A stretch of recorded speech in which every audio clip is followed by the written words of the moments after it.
তারুণ্যের অংশগ্রহণ, খেলাধুলার মান উন্নয়ন এই প্রতিপাদ্যকে সামনে রেখে গাইবান্ধার সুন্দরগঞ্জ উপজেলায় জাতীয় ও আন্তর্জাতিক ক্রীড়া দিবস ২০২৫-এ বর্ণাঢ্য আয়োজন উদযাপন করা হয়েছে। রোববার উপজেলা প্রশাসনের আয়োজনে উপজেলা পরিষদ প্রাঙ্গণ থেকে একটি বর্ণাঢ্য র্যালি বের হয়ে শহরের প্রধান প্রধান সড়ক প্রদক্ষিণ করে উপজেলা হলরুমে গিয়ে শেষ হয়। পরে সেখানে এক আলোচনা সভায় মিলিত হয়।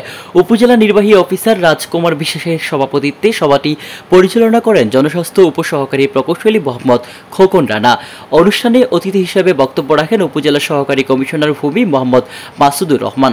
এছাড়া বক্তব্য রাখেন উপজেলা বিএনপির আহ্বায়ক মোহাম্মদ বাবুল আহমেদ, সদস্য সচিব মাহমুদুল প্রামাণিক, উপজেলা জামায়াতের আমির শহীদুল ইসলাম বঞ্জু, পৌর জামায়াতের আমির মোহাম্মদ একরামুল হক এবং সুন্দরগঞ্জ থানা পুলিশের ইন্সপেক্টর মোহাম্মদ সেলিম রেজা প্রমুখ। বক্তারা বলেন, তরুণ সমাজকে মাদক থেকে দূরে রাখতে খেলাধুলার কোনো বিকল্প নেই। সুষ্ঠু পরিবেশে খেলাধুলার সুযোগ তৈরির জন্য মাঠ ও অবকাঠামোর উন্নয়ন জরুরি। তারা আরও জানান, খেলাধুলা কেবল বিনোদনের মাধ্যমে নয়, এটি জাতীয় উন্নয়ন ও সামাজিক স্থিতিশীলতার একটি গুরুত্বপূর্ণ উপাদান। সুন্দরগঞ্জ থেকে মোহাম্মদ শাহিন মিয়ার রিপোর্ট, আমার বার্তা ডিজিটাল।